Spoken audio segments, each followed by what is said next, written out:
Assalamualaikum warahmatullahi wabarakatuh. Kami akan mempresentasikan hasil dari diskusi kami. Terima kasih kepada dosen pengampu Ibu Firda Zulfa Fahriani, Magister Syariah. Kami dari kelompok 7. Perkenalkan, saya Yopi Putri Sabrina dan berikut adalah teman-teman saya. Kami akan membahas tentang motivasi. Bahan kajiannya adalah sebagai berikut. Yang pertama, pengertian motivasi. Yang kedua, tujuan motivasi. Yang ketiga, asas motivasi. Dan yang keempat, faktor-faktor yang mempengaruhi motivasi. Selanjutnya yang kelima yaitu jenis-jenis motivasi. Yang keenam, metode motivasi. Yang ketujuh, proses motivasi. Yang kedelapan, model-model motivasi. Yang kesembilan yaitu prinsip-prinsip dalam motivasi bekerja. Yang kesepuluh, perspektif motivasi. Dan yang terakhir, teori-teori motivasi. Motivasi berasal dari kata Latin movere yang berarti dorongan atau menggerakkan. Menurut Filippo, bahwa motivasi merupakan suatu keahlian dalam menggerakkan karyawan agar dapat bekerja secara berhasil sehingga keinginan para karyawan dan tujuan organisasi sekaligus tercapai. Motivasi dalam manajemen hanya ditunjukkan pada sumber daya manusia umum dan bawahan khususnya. Pentingnya motivasi karena motivasi merupakan suatu hal yang menyebabkan, menyalurkan, dan mendukung perilaku manusia supaya mau bekerja giat dan antusias mencapai hasil yang optimal sehingga dapat mewujudkan tujuan yang telah ditentukan. Tujuan motivasi menurut Melayu SP Hasibuan adalah sebagai berikut: meningkatkan moral dan kepuasan kerja karyawan, meningkatkan produktivitas kerja karyawan, mempertahankan kestabilan karyawan perusahaan, meningkatkan kedisiplinan karyawan, mengefektifkan pengadaan karyawan, menciptakan suasana dan hubungan kerja yang baik, meningkatkan loyalitas, kreativitas dan partisipasi karyawan, meningkatkan tingkat kesejahteraan karyawan, mempertinggi rasa tanggung jawab karyawan terhadap tugas-tugasnya, dan yang terakhir adalah meningkatkan efisiensi penggunaan alat-alat dan bahan baku. Poin selanjutnya adalah asas motivasi. Asas motivasi meliputi asas pengikut sertakan, asas komunikasi, asas pengakuan, asas wewenang yang didelegasikan, dan yang terakhir adalah asas perhatian timbal balik. Selanjutnya yaitu faktor-faktor terpenting yang mempengaruhi motivasi. Menurut penelitian yang dilakukan, maka faktor-faktor terpenting yang mempengaruhi motivasi adalah sebagai berikut. Yang pertama ada kebutuhan-kebutuhan pribadi. Kedua, tujuan-tujuan dan persepsi-persepsi orang atau kelompok yang bersangkutan. Yang terakhir, cara dengan apa kebutuhan-kebutuhan serta tujuan-tujuan tersebut akan direalisasikan. Pembahasan selanjutnya yaitu jenis-jenis motivasi. Jenis-jenis motivasi ini ada dua. Yang pertama yaitu motivasi intrinsik. Yang kedua, motivasi ekstrinsik. Pertama yaitu motivasi intrinsik. Motivasi ini merupakan pendorong kerja yang bersumber dari dalam diri pekerja sebagai individu, berupa kesadaran mengenai pentingnya atau manfaat atau makna pekerjaan yang dilaksanakannya. Dengan kata lain, motivasi ini bersumber dari pekerjaan yang dikerjakan, baik karena mampu memenuhi kebutuhan atau menyenangkan atau memungkinkan mencapai suatu tujuan tertentu yang positif di masa depan. Yang kedua yaitu motivasi ekstrinsik. Motivasi ini merupakan pendorong kerja yang bersumber dari luar diri pekerja sebagai individu, baik berupa suatu kondisi yang mengharuskannya melaksanakan pekerjaan secara maksimal. Misalnya, berdedikasi tinggi dalam bekerja karena upah gaji yang tinggi, atau jabatan posisi yang terhormat, atau memiliki kekuasaan besar, pujian, hukuman, dan lain-lain. Pembahasan selanjutnya yaitu metode motivasi. Ada dua metode motivasi yaitu motivasi langsung atau direct motivation dan motivasi tak langsung atau indirect motivation. Yang pertama yaitu motivasi langsung atau direct motivation adalah motivasi material dan non-material yang diberikan secara langsung kepada setiap individu karyawan untuk memenuhi kebutuhan serta kepuasannya. Jadi sifatnya khusus, seperti pujian, penghargaan, tunjangan hari raya, bonus, dan bintang jasa. Selanjutnya yaitu motivasi tak langsung atau indirect motivation. Adalah motivasi yang diberikan hanya merupakan fasilitas-fasilitas yang mendukung serta menunjang gairah atau kelancaran tugas, sehingga para karyawan betah dan bersemangat melakukan pekerjaannya. Misalnya, kursi yang empuk, mesin-mesin yang baik, ruangan kerja yang terang dan nyaman, suasana kerja yang serasi, serta penempatan yang tepat. Motivasi tidak langsung ini besar pengaruhnya untuk merangsang semangat bekerja karyawan, sehingga produktif. Yang ketujuh adalah proses motivasi. Malayu S.P. Hasibuan mengatakan bahwa proses motivasi adalah sebagai berikut. Yang pertama, dalam proses motivasi perlu ditetapkan terlebih dahulu tujuan organisasi. Baru kemudian para karyawan dimotivasi ke arah tujuan. Yang kedua, mengetahui kepentingan. Hal yang penting dalam proses motivasi adalah mengetahui keinginan karyawan dan tidak hanya melihat dari sudut kepentingan pimpinan atau perusahaan saja. Yang ketiga, komunikasi efektif. Dalam proses motivasi harus dilakukan komunikasi yang baik dengan bawahan. Bawahan harus mengetahui apa yang akan diperolehnya dan syarat apa saja yang harus dipenuhinya supaya insentif tersebut diperolehnya.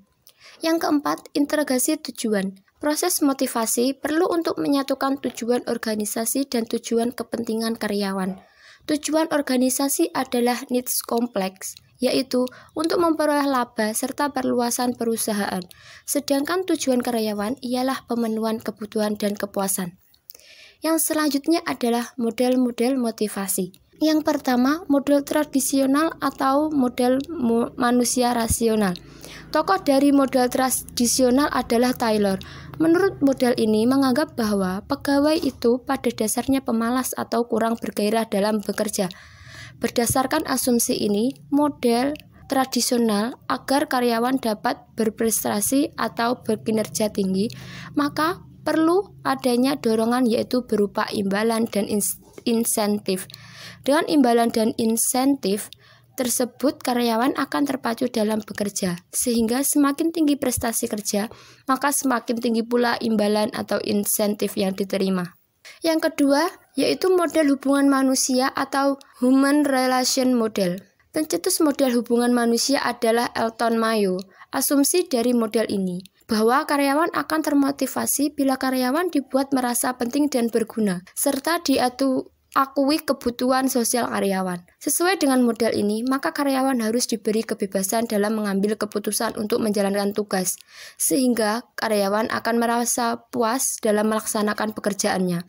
Jadi, agar pegawai dapat termotivasi dalam melaksanakan tugas, maka pimpinan harus memperlakukan pegawai atau karyawan dengan penuh tenggang rasa dan penuh perhatian, sehingga kebutuhan sosial benar-benar dihargai dan dijunjung tinggi. Pada akhirnya, pegawai merasa terpuaskan. Yang ketiga yaitu model sumber daya manusia atau Human Resources Model. Tokoh-tokoh dalam model sumber daya manusia diantaranya adalah M.C. Gregor, Maslow, dan Argyris.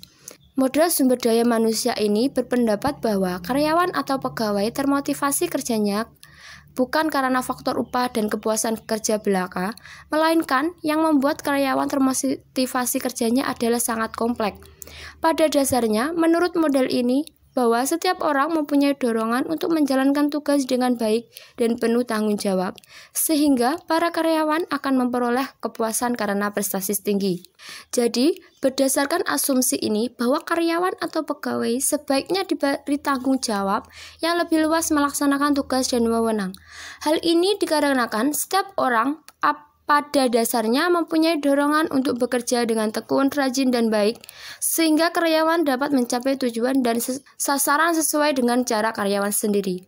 Model ini bukanlah menyuap para karyawan dengan gaji dan upah yang tinggi, melainkan agar karyawan bersedia melakukan apa yang diinginkan pimpinan. Tugas pimpinan dalam model ini adalah untuk mengembangkan tanggung jawab serta untuk tujuan organisasi. Dengan demikian, setiap karyawan bisa menyumbangkan karyanya sesuai dengan kepentingan dan kemampuan masing-masing. Yang selanjutnya adalah prinsip-prinsip dalam motivasi bekerja. Yang pertama, prinsip partisipasi.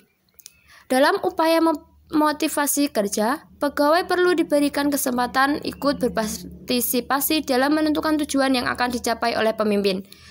Yang kedua yaitu prinsip komunikasi. Pemimpin mengkomunikasikan segala sesuatu yang berhubungan dengan usaha pencapaian tugas dan informasi yang jelas, pegawai akan lebih mudah termotivasi kerjanya.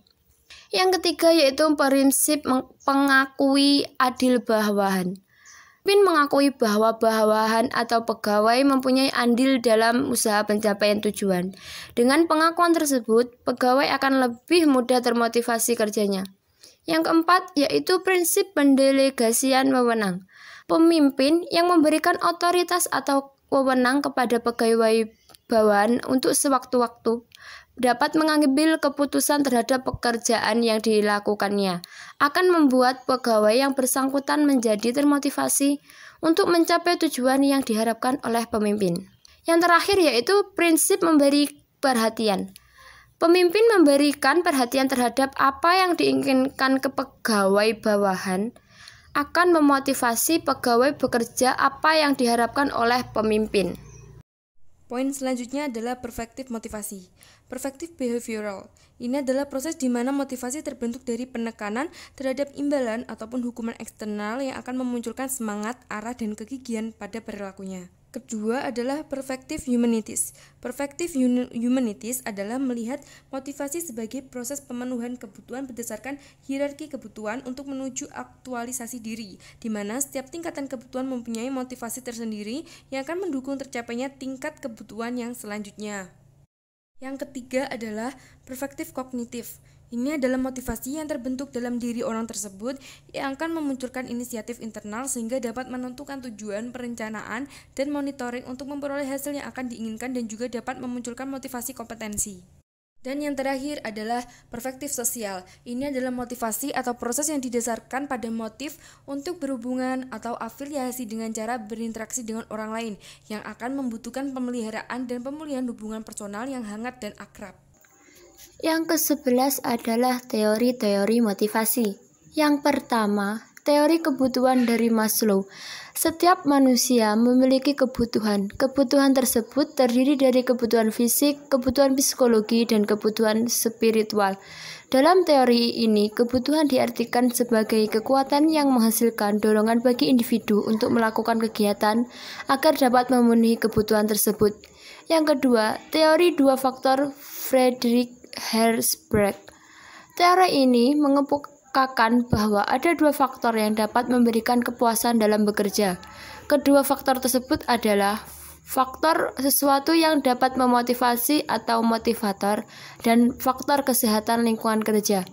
Yang ketiga yaitu teori prestasi. Teori ini mengklasifikasikan berdasarkan akibat suatu kegiatan berupa prestasi yang dicapai termasuk juga dalam bekerja.